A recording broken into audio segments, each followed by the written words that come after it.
Assalamualaikum warahmatullahi wabarakatuh. Perkenalkan, nama saya Winnie Nur Hanifah, perwakilan dari kelompok 6. Di sini ingin menjelaskan mengenai sumber hukum Islam. Yang pertama itu ada kedudukan Al-Quran sebagai sumber hukum Islam. Kedudukan Al-Quran sebagai sumber hukum Islam adalah firman atau kalam Allah Subhanahu wa Ta'ala, di mana Al-Quran bukanlah perkataan yang berasal dari malaikat Jibril, bukan sabda dari Muhammad SAW, dan bukan juga perkataan dari manusia, melainkan kesemuanya hanya memiliki kewajiban untuk mengamalkannya saja. Al-Quran sebagai sumber hukum Islam membimbing kaum muslimin ke jalan yang benar.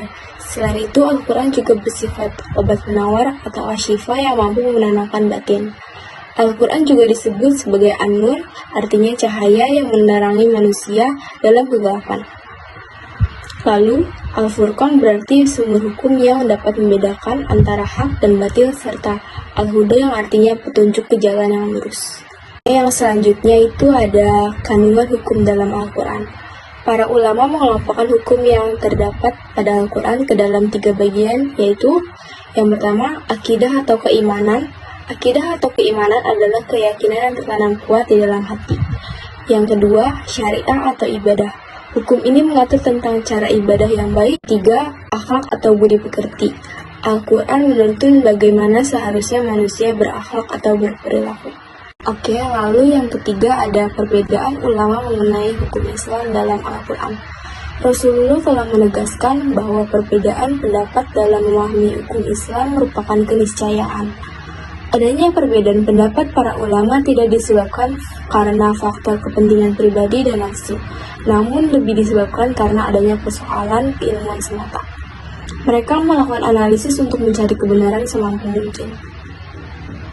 Pada umumnya, perbedaan pendapat dikarenakan beberapa faktor, yaitu yang pertama, perbedaan memaknai lafaz-lafaz dalam Al-Quran. Perbedaan mereka dalam memaknai setiap lafaz dalam Al-Quran karena lafaz yang terdapat dalam Al-Quran bisa saja bersifat global atau muayyan. Yang kedua, perbedaan sumber pengambilan dalil. Para ulama ada yang menjadikan mursalah sebagai sumber pengambilan dalil, ada juga yang tidak. Hal inilah yang menjadi faktor perbedaan pendapat para ulama. Pengertian hadis. Hadis secara etimologi adalah kata benda atau istim dari kata al-tahdits yang berarti pembicaraan. Hadis terbagi menjadi 3 arti. Yang pertama jadid baru, qorib dekat, dan kabar artinya berita.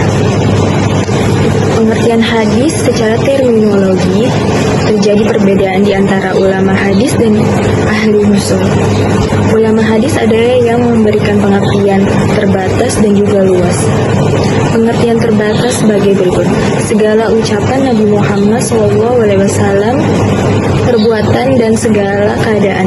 Sedangkan pengertian luasnya, hadis itu juga meliputi sabda Nabi, perbuatan, takrir dari para sahabat dan juga tabi'in.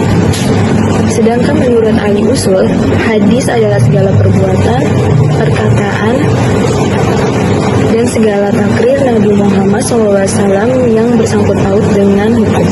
Macam-macam hadis. Pertama, hadis mutawatir.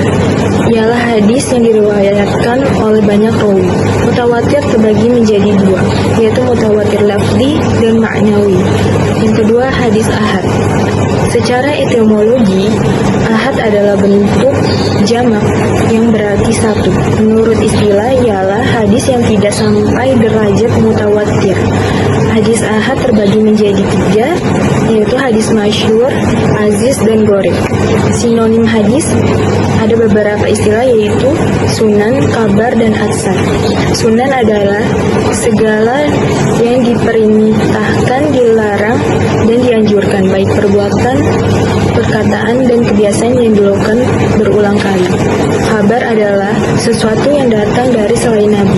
Atsar adalah sesuatu yang berasal dari sahabat Nabi. Ada beberapa sebab atau faktor perbedaan pandangan ulama mengenai hukum Islam dalam hadis. Yang pertama, pemahaman bahasa yang berbeda. Kedua, penilaian terhadap status hadis. Yang ketiga, metode ijtihad.